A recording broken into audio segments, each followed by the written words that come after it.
We are live. What's going on, guys? What is going on? I don't think that the algorithm is pushing the channel out right now. I think I'm being a little bit suppressed. Kind of seems like it lately. Kind of seems like it. Give you guys a few minutes to come on into the chat and realize that we're live. All right. Give you just wait a few moments. All right, guys. So how's everybody doing this afternoon? Everybody enjoy the live stream this morning that we did. We had the Icy Amphibian interviewing Little Bidman. Very, very interesting stuff, guys. So hopefully you guys enjoyed that. Very, very big. Sean, good afternoon. What's up, buddy? What's going on? I'll assume that the N is a typo. What's going on, my brother? What's going on, man? Good to see you guys starting to come in. Good to see you guys. How was your Friday night? Hopefully it was fantastic. Yeah, so like I said, just trying to give you guys a few moments to come on in. Let's have a look at the market while we're waiting, guys. Helium having itself quite the pump, but it's down. It was down. It was dropping like over the last month and week there, like 15.4% down on the week. Very, very interesting. Did the live interview talk about price prediction, Rob? No, my friend. You focus too much on the short-term price action. You should be focused on 12 months from now, my friend. The point of the interview was to talk about partnerships, collaborations, the technology behind JASMY, the team. All that kind of stuff, right? All that stuff, you should want to know that kind of stuff, right? You shouldn't just want to know about price predictions, right? That's how you get wrecked in crypto. William, what's up, buddy? Good to see you, man. Good to see you. Right. So what else? BTC is looking not terrible. 61.1, guys. We'll see tomorrow. We're going to be live for the weekly close, and we'll see how that pans out, right? Hopefully pretty good. XCN, everything's looking okay. Miria, guys, I got to pick up some more Miria. I did do some DCAing today, but I sent out my buy alerts to the members, so you guys know what I was picking up and stuff like that. So yeah. Also, guys, as always, if you would like to know what my buy and sell alerts are, what I'm buying, what I'm selling, all that stuff, become a member of the channel. Click the link in the chat or in the pinned comments to become a member of the channel, or you can join the Patreon because I have my entire portfolio over on the Patreon. So you can check that out as well over there, breakdown of that. And yeah.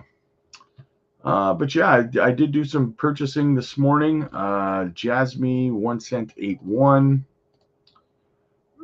Oops. Let's try that again. Let's try that again.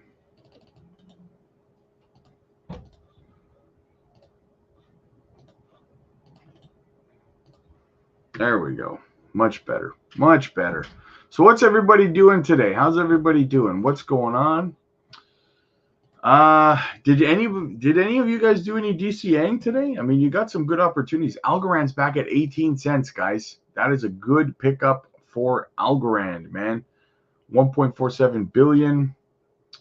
Some opportunities, guys. I hope you guys are taking advantage of this. Filling up some bags, topping them up. GFAL. GFAL, we have another opportunity coming up for GFAL because I'll show you guys here. GFAL is one of many projects that are going to have a token unlock coming up very, very soon. So you should get some good opportunities. We got some token unlocks happening today.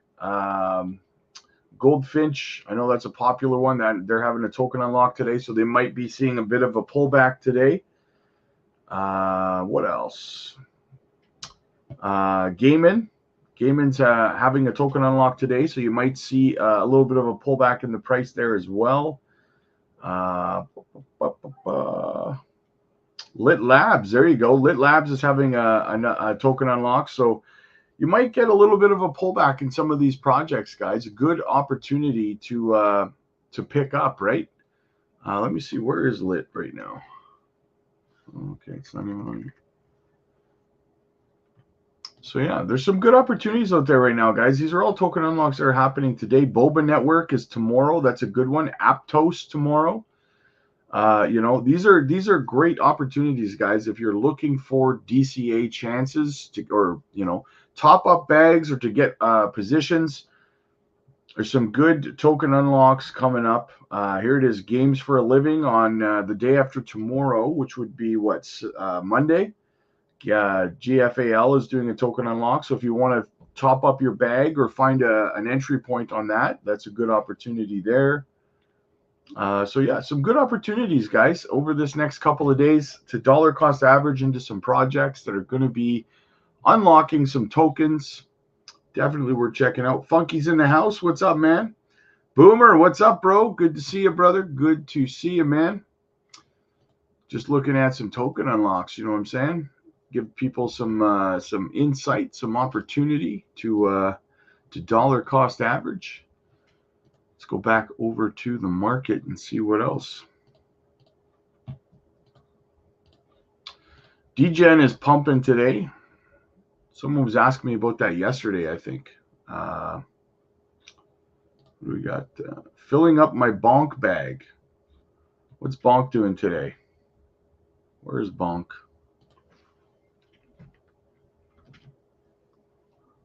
Baby bonk? Oh, yeah. I mean, it's not a bad opportunity, right? It's up 2%, but that's not that much. So it's a good DCA opportunity across the board for sure. It's down 16% on the week, so it's a good little pickup for sure. Strengthen your position, you know what I mean? Not bad, man. Not bad at all. Yeah, I did some DCAing, like I said, picked up some projects myself today. Stronghold's been pumping like crazy lately, man. I really want that to have a massive pullback so I can find a good entry point. I've been focused so much on XCN lately that I haven't really taken a strong position on Stronghold yet. So Wagami Games, I'm going to have to get into that soon as well. Some good opportunities, guys. Good opportunities. All right, so let's get into some of the news. Let's start here first. We'll start here while we're waiting for some more people to come in. So we got Coinbase versus the SEC. Agency defends denying centralized exchange rulemaking petition. Amid the legal dispute between crypto exchange giant Coinbase and the U.S. SEC, tensions have escalated. As the Coinbase versus SEC legal battle escalates, the regulatory agency reaffirms its decision to reject centralized exchange positions for rulemaking. This comes shortly after the SEC also adopted Coinbase's interlocutory appeal. Opposed, I should say. At the heart of the dispute lies Coinbase's petition for the SEC to overhaul existing securities regulations and establish a new regulatory framework tailored specifically for crypto asset securities.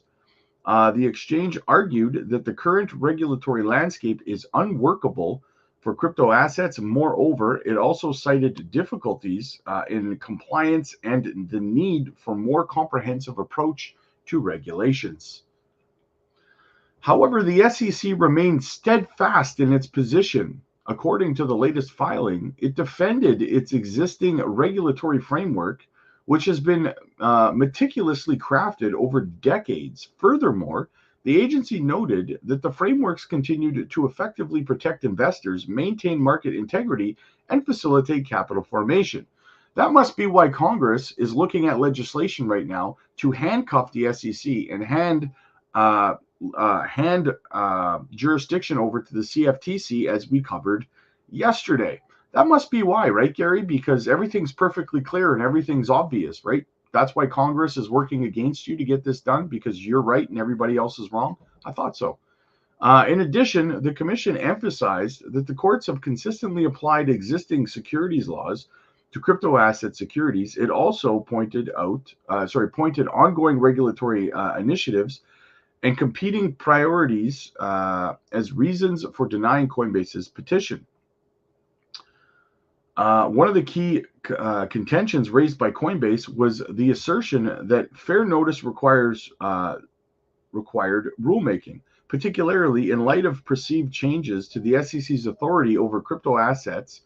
The exchange argued that enforcement actions taken by the commission signaled a need for clarity and specificity in regulatory guidance. However, the SEC dismissed these claims, maintaining that its authority remains unchanged and that enforcement actions are distinct from the rulemaking process. In response to Coinbase's argument that the Commission's explanation for denying the petition was insufficient, the SEC defended its decision. The agency stated that it had provided a reasonable explanation in accordance with the Administrative Procedures Act, which is why, again, even Congress doesn't know what the rules are, but somehow Gary does. Okay. Moreover, the commission underscored its careful consideration of Coinbase's petition and its determination that the request for rulemaking was not warranted at the present time. In addition, the SEC affirmed that they'll seek proper remedies if the court disagrees with their stance. Coinbase's chief legal officer, Paul Grewal, has once more criticized the SEC for its inconsistency. This time, he focused on the SEC's opposition to Coinbase's request for an interlocutory appeal. This follows a previous denial of Coinbase's motion to dismiss. The SEC, led by Gary Gensler, has opposed Coinbase's appeal, arguing that the court should reject it. Coinbase's appeal is based on discrepancies in a 1946 U.S. Supreme Court case that the SEC frequently references. It particularly spotlights the classification of assets in investment contracts. They're referring to the Howey case, guys. This Coinbase versus SEC dispute stems from the Howey test, a continuous measure for crypto innovators. However, Grewal highlighted the SEC's contradictory argument, pointing to similar appeals in the Ripple lawsuit, where the SEC's stance differed. Grewal emphasized the importance of honesty between the regulators and Coinbase. He called for genuine dialogue, noting the lack of consensus even among district judges in the same courthouse regarding the application of the Howey test to digital assets. Very, very interesting how this is playing out, guys. I really don't know why we don't just get rid of Gary and restructure the SEC. Clearly, they are causing a problem in the market, costing tens of thousands, hundreds of thousands of people money. Funky saw the list of 66 cryptos under the scrutiny, security scrutiny. SEC is up to no good. Yeah, of course. Of course. You can just go over on CoinGecko to find that too. Hey, Rob, how are you doing today? Can you give me your input on WTK, please? WTK. That sounds familiar. I think we've looked at that before. WTK. Oh, I put F, sorry. WTK. WadsPay.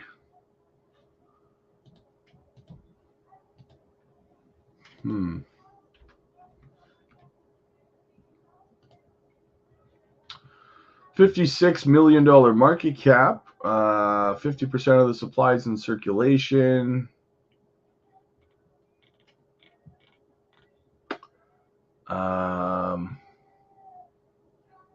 All-time high was 3 years ago, 56 cents. It's got some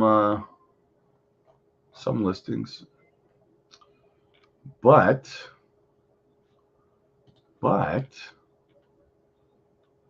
what do they do?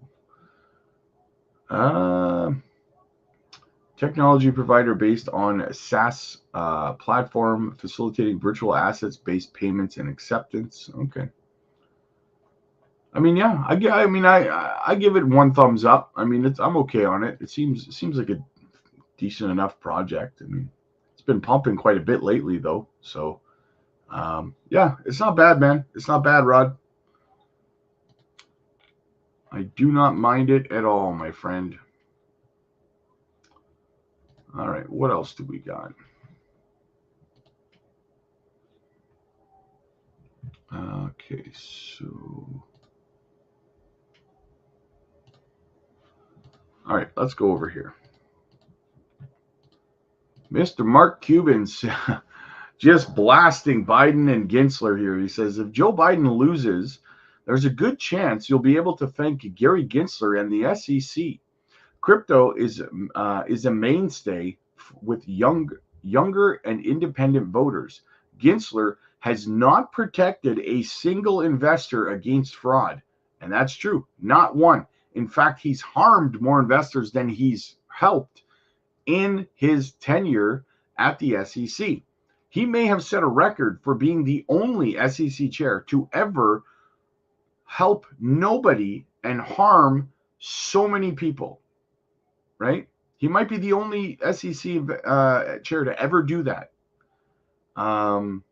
All he has done is make it nearly impossible for legitimate crypto companies to operate, killing who knows how many businesses and ruining who knows how many entrepreneurs. This is also a warning to Congress. Crypto voters will be heard this election. Exactly. We will be heard, guys. Make yourself heard. You could solve this problem for Biden by passing legislation that defines registration that is specific to crypto industry, just as other industries have registration that is defined for them. Or you could do better, or you could do the better option and assign all crypto to be regulated by the CFTC. I agree. Shots fired at Mr. Biden and his administration. They better get it together, man. They better get it together. They're going to lose a lot of votes.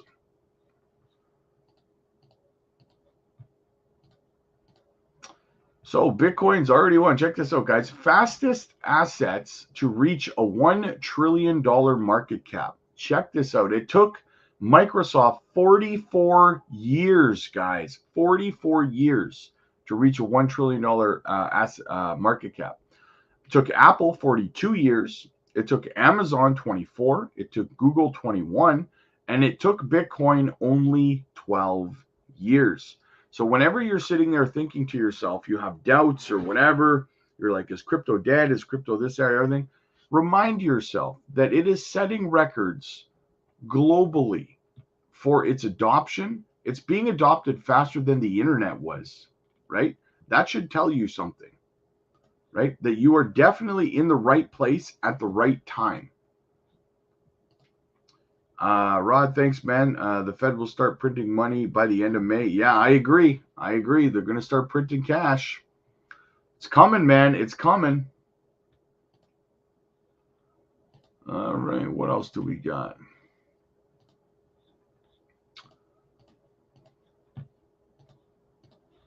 So we got India approves crypto exchanges Binance and KuCoin as registered virtual assets service providers. So guys, a few months ago, I have a few members on the channel and subscribers who were panicking because they were pulling, all these centralized exchanges were pulling out of India and they were doom and gloom. And I told them all, I said, guys, this is a temporary thing. They just want them to get in line with, how they want things done. And the exchanges will comply. They're not going to just miss out on being able to operate in India, like one of the world's largest financial global hubs. Of course, they were going to eventually become compliant, right, with whatever they needed to do.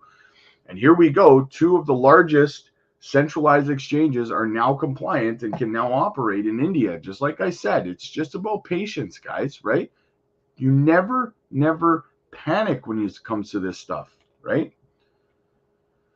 So what do we got? Cryptocurrency exchanges Binance and KuCoin have successfully registered with the India's Financial Intelligence Unit, the virtual asset service providers. A top official has reportedly confirmed both crypto exchanges were previously banned in India, due to violations in the country's anti-money laundering regulations.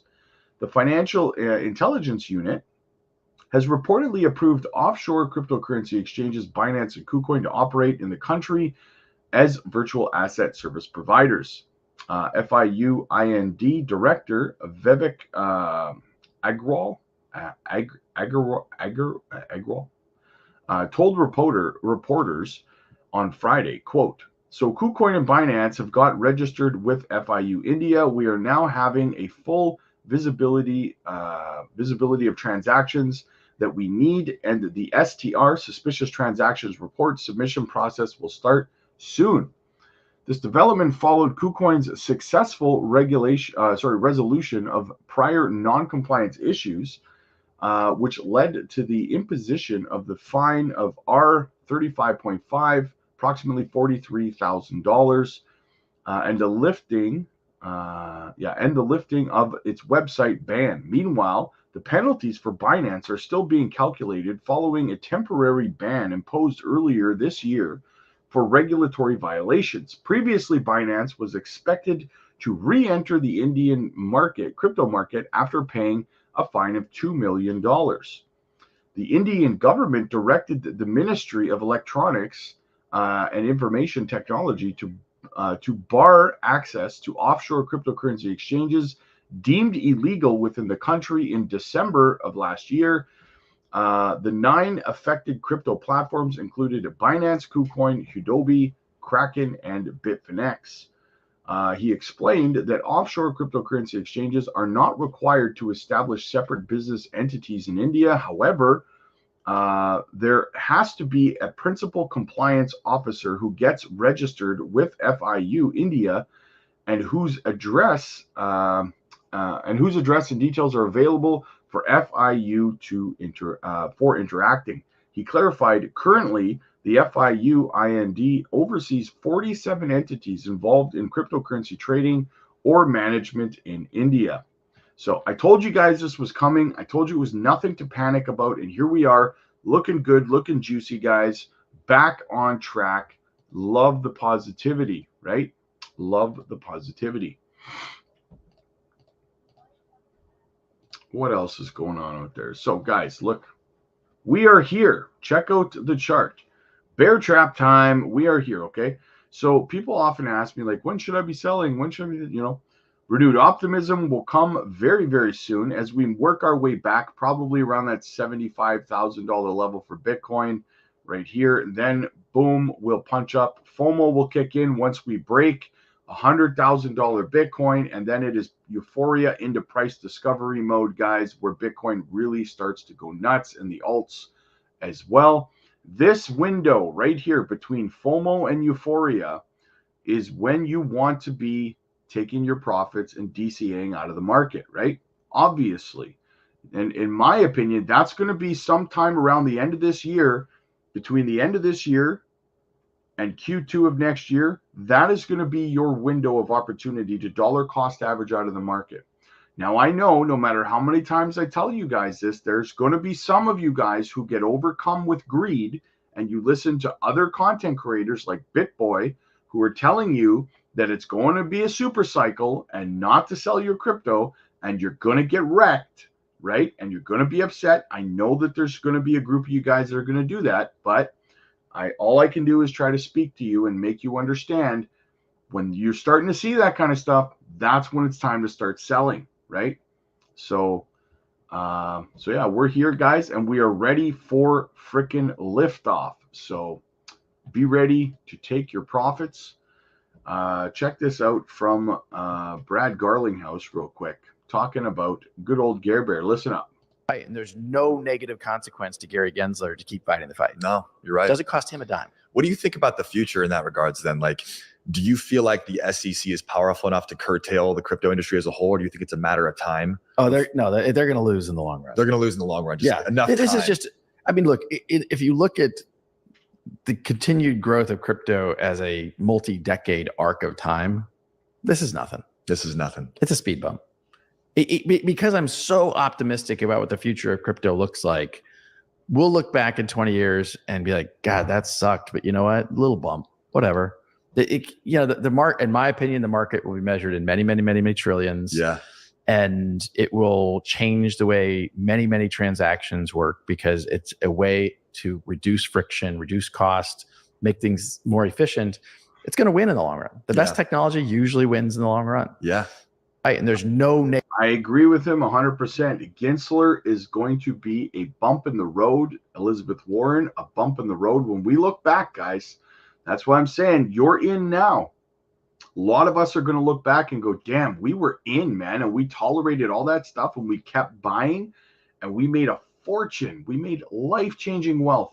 And there's going to be people who are looking back going, you know, dang it, man, you know, like I listened to the FUD and I didn't buy and I sold, and, you know, and now I'm just still working my paycheck to paycheck existence, and I missed out on my once in a lifetime opportunity at life-changing wealth, right?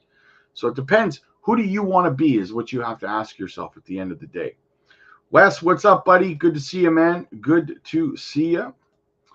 So yeah, guys, that's kind of what you have to kind of determine for yourselves, right? Is who do you want to be? How do you want to look back on this market in 15, 20 years?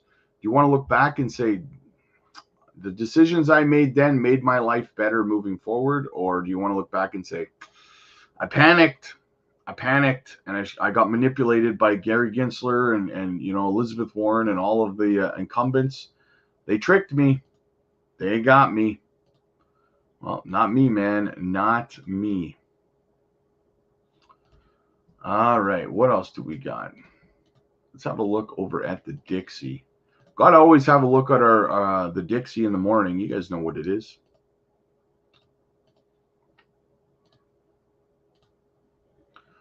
So she's still kind of going sideways here, guys. She's still going sideways. What's she look like on the 15? We need a big, big dump in the Dixie here, guys, eventually. But we're going to keep on top of it, right? Can you check one new meme coin? What came out last week? Give your opinion. Well, what's it called? What is it called? And in the meantime, spot Ethereum ETF SEC meeting could shift approval odds. What's this now, you say? So as speculations swirl around the approval of the spot Ethereum ETF, Fox journalist Eleanor Tourette revealed that upcoming meetings are scheduled between ETF applicants and staff members of the US SEC. This disclosure follows a series of mixed sentiments from industry insiders regarding the likelihood of the approval. The disclosure began with Nate Garcia, co-founder of the Ethereum Institution, sharing insights from a conversation with a prospective spot Ethereum ETF issuer. The issuer expressed extreme pessimism about the approval prospects. Earlier, Matthew Segal, head of digital asset research at VanEck, one of the applications for the spot Ethereum ETF, echoed a similar sentiment. Moreover, Segal's remarks during the podcast indicated a lack of optimism from VanEck's perspective. Adding to the prevailing uncertainty, however, he revealed by Tourette suggests, the revelation by Tourette suggests a potential shift from the previous radio silence from the SEC. While these scheduled meetings do not guarantee approval, they signify a departure from the perceived lack of engagement by the regulatory body.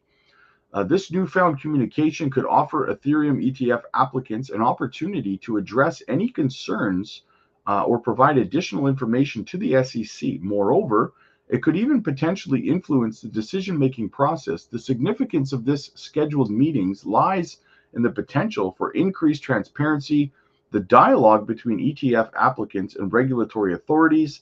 Such engagement can help clarify regulatory expectations and requirements, facilitating a more informed evaluation of the Ethereum ETF proposals. Additionally, it reflects a proactive approach by both parties to navigate the complexities of introducing Ethereum-based financial products into the market. Moreover, the outcome of these meetings could have broader implications for the crypto and financial markets. Approval of spot Ethereum ETFs could open the door for broader institutional participation in Ethereum, potentially driving increased liquidity and market stability. Hence, the Ethereum price rebound or even more parabolic surge can be expected. Conversely, a denial or prolonged delay could dampen investor sentiment and even negatively affect ETH's price. Michael Vanderpop, a renowned crypto analyst on X, noted that the potential denial of a spot Ethereum ETF could push the ETH price down to a low of 2,700, while it currently trades at 2,900. However, at press time, Ethereum's price recovered from a major crypto sell-off, but was still down by 0.13%, exchanging hands at 29.19. Currently, ETH's market capitalization and 24-hour trading volume is at 0.46% and 13.04%, respectively.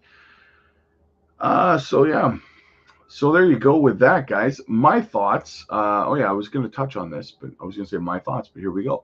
ARK Invest and 21 shares have dropped the staking feature from their combined Ether ETF application. Earlier, Grayscale withdrew its Ethereum futures ETF.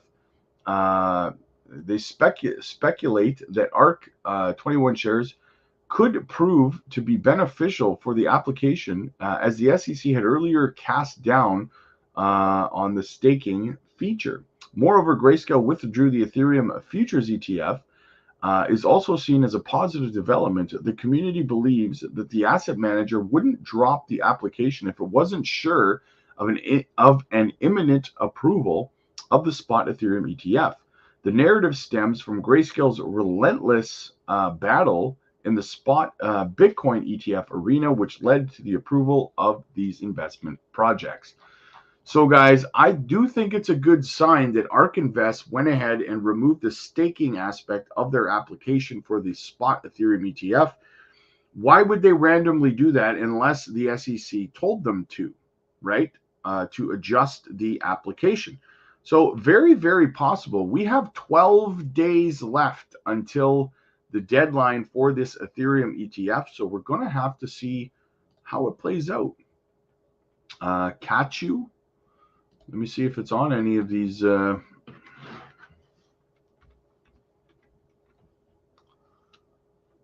I have is a liquidity pool on CoinGecko, but let me check on CoinMarketCap. Oh, I think I found it here.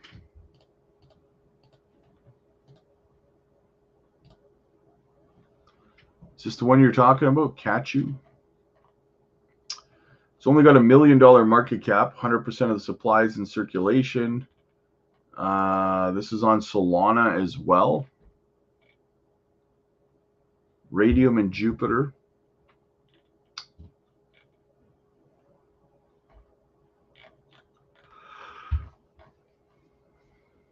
You can only get it on Radium, Jupiter, and Radium and Jupiter is the only place you can get it right now. I mean, it seems, it's an early project, right? It's up, 25% on the day. So, I mean, it's very early. So, I mean, the potential is definitely there for it to do good things. All-time high was yesterday. Could have a good parabolic run, but it's, you also could have a rug pull, right? So be careful with meme coins, guys. That's all I will say about that. But it seems decent enough. It seems just as good as any other, in my opinion. But yeah. So that is the news this morning, guys, as it is. Let me know what you guys think. As always, guys, hit the like, hit the subscribe button, guys. Click the join button, become a VIP member of the channel. Join the Patreon for sure. We got some great stuff coming up over there. My portfolio is also over there as well. So check that out. Links are down below for all that. Follow me on X. And once again, guys, like and subscribe. Thank you guys so much for coming to the stream. We will be back this evening for another one. And yeah, have yourselves a fantastic Saturday afternoon. Thanks, guys.